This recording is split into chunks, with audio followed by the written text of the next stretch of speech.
تھوڑی سی دلیری کرنی چاہیے نا ہمیں، جو جو بندے خیر والے ہیں ان کا بھی ذکر کرنا چاہیے، اس لیے کہ نبی پاک علیہ السلام نے فرمایا میری امت کبھی گمراہی پر جمع نہیں ہوگی۔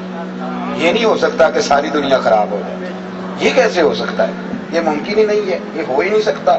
تو جہاں خیر نظر آئے اس کا بھی ہمیں تذکرہ کرنا چاہیے، اور کسی کو بتانا چاہیے کہ ہاں سنت کی پابندی، شریعت کا لحاظ، دین کا درد، کچھ ذوق، کچھ عاجزی، کچھ سب کے بیچ مل کے رہنا، یہ ابھی بھی کچھ لوگوں میں چیزیں پائی جاتی ہیں۔ بہرحال کوئی ایسی خوشامد نہیں کرنا چاہ رہا، تو میں ایک دو بات اور آپ کی خدمت میں عرض کرنا چاہ رہا ہوں، ذرا توجہ کرنا۔ مولا علی کہتے ہیں بات ذرا بڑھ گئی، حضور کو پتہ چلا تو نبی کریم تشریف لائے۔ مولا علی کہتے ہیں مجھے پتا تھا بات میری وجہ سے بڑی ہے، توجہ ہے؟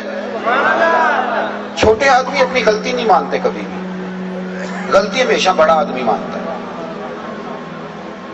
مولا علی سے کسی نے کہا تھا بڑا عالم کون ہوتا ہے؟ فرمایا وہ جس کو مسئلے کا پتہ نہ ہو تو کہہ دے مجھے نہیں پتا۔ امام مالک سے ہارون رشید نے کہا حضرت جی میرے سوال کا جواب دو۔ امام مالک چھوٹا مولوی نہیں، امام مالک حرمین کے امام، اس سوال کا جواب دو۔ تو امام مالک فرمانے لگے نہیں آتا، تحقیق کر کے بتاؤں گا۔ کہنے لگے اتنے بڑے امام ہو تو جواب نہیں آتا؟ فرمانے لگے ہارون رشید مجھے ہر سوال کا جواب آتا ہوتا پھر تو میں خدا ہوتا۔ عجیب بندے ہو بھائی، ہر بات کا بڑا آدمی ہوتا ہے جو کہتا ہے کہ نہیں مجھے غلطی لگ گئی، چھوٹے تو ڈٹ جاتے ہیں۔ اعلیٰ ظرفی کی علامت ہے، جو اعلیٰ ظرف ہوتے ہیں ہمیشہ جھک کے ملتے ہیں، کیونکہ صراحی سرنگو ہو کر بھرا کرتی ہے پیمانے، وہ جھکتی ہے تو کسی کا پیالہ بھرتا ہے، اگر وہ بھی اکڑی رہے تو کسی کے پیالے میں کوئی چیز جائے گی۔ بہرحال جتن ہر کوئی کھیڈے، کدی ہارن کھیڑ فقیرا اور جتن دا مل کوڈی پیندائی، ہارن دا مل گیرا، کبھی ہارنا بھی سیکھے۔ عزیز دوست، مولا علی کہتے ہیں بات میری وجہ سے بڑی، حضور کو پتہ چلا، محبوب تشریف لائے، سمجھ گئے کہ آج مولا علی کی وجہ سے معاملہ آگے بڑھا ہے۔ لیکن حضرت علی کہتے ہیں حضور نے بتلایا کہ گھر کیسے بنانا ہے۔ کہتے چاہیے تھا کہ مجھے حضور کچھ فرماتے، لیکن سیدہ کا بازو تھاما، کونے میں لے گئے، فرمایا فاطمہ خبردار علی تمہارے شوہر ہیں، ضروری نہیں کہ جیسے تم کہو ویسے کریں، آج کے بعد اطلاع نہ آئے تمہارے رائے کے اختلاف کی۔ بیٹی کہہ سکتی ہے نا کہ ابا جی میری بھی تو سنے نا، میری بھی تو سنے نا، بات تو ان کی وجہ سے بڑی ہے، پر وہ پاک رسول کی پاک شہزادی۔ عرض کی حضور جیسے آپ کہیں گے ویسے کیا جائے گا، آئندہ نہیں موقع ملے گا۔ مولا علی کہتے ہیں میں دور کھڑا تھا، بات سنی تو میری آنکھوں میں آنسو آ گئے، یہ طبقات ابن سعد میں روایت موجود ہے۔ کہتے ہیں میری آنکھوں میں آنسو آئے، میں تڑپ کے آگے بڑھا اور مصطفیٰ کا ہاتھ تھاما تو میں رو پڑا۔ میں نے کہا محبوب تیری شانوں پہ قربان جاؤں، آج کے بعد میری شکایت نہیں آئے گی، کبھی بات نہیں بڑھے گی۔ دوستو گھر بنا، اور پھر دیکھو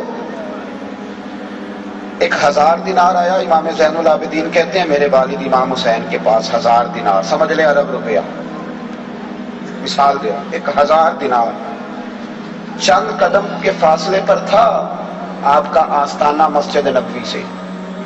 امام زین العابدین کہتے ہیں 1000 دینار آئے اور امام علی مقام مسجد نبوی سے نکلے اور اپنے گھر تک جاتے جاتے 1000 دینار بانٹ دیا۔ کہتے ہیں جب آخری 2 دینار ان کے ہاتھ میں تھے اور وہ فقیر کو تھما رہے تھے تو ان کے بغل سے کپڑے پھٹے ہوئے تھے، تو میں نے عرض کیا ابا جی اگر 2 دینار رکھ لیتے، ایک کرتا نیا لے لیتا۔ تو فرمانے لگے زین العابدین تو پہلے بتا تو میں سوچتا۔ کہنے لگے حضور سمجھ آ گئی، یہ رکھنے آپ نے پھر بھی نہیں تھے، صرف سوچنا ہی تھا، آ گئی سمجھ میں بات، رکھنے نہیں تھے پھر بھی آپ نے 100 نفل پڑھتے تھے امام حسین روزانہ فرض نماز کے علاوہ، 3 دن سے پہلے قرآن پاک ختم فرماتے۔ امام علی مقام وہی کربلا کہ تو جب وقت آئے گا نا سنت ادا کرنی ہے تو یہ تو سنت ادا کرو نا امام حسین، یہ بھی سنت۔ البدایہ والنہایہ میں لکھا ہے 9 محرم کی رات ابن سعد نے آ کے کہا حسین یا جنگ کرو یا بیعت کرو، تو امام حسین فرمانے لگے 1 رات کی مہلت دو، چلا گیا۔ حضرت عباس علمدار حاضر خدمت ہوئے، عرض کرنے لگے امام حسین سے کہ حضور مجھے پتا ہے جو اب ہونا ہے وہی سویرے ہونا ہے، حضرت جی بیعت تو آپ نے کرنی کوئی نہیں، تو رات کی مہلت آپ نے مانگی ہے، تو یزیدی جانے کیا کیا سوچیں گے، کیا کیا وہ سوچیں گے کہ حسین نے مہلت کیوں مانگی ہے، مجھے پتا ہے بیعت تو آپ نے کرنی کوئی نہیں، ہونی تو جنگ ہے، سمجھ آ رہی ہے نا میری بات کی؟ بیعت تو کرنی نہیں، ہونا تو جان گئے تو حضرت جو صبح ہونا ہے وہ اب ہو جاتا۔ سنو امام حسین کے جملے تاریخ میں چمکتے ہیں۔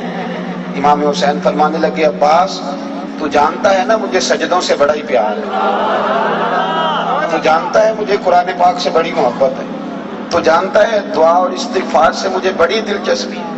یہ سجدہ نا آدمی کو جوان رکھتا ہے، جو مصلی سے جڑ جاتا ہے نا اس کے پاس خدائی طاقت ہوتی ہے۔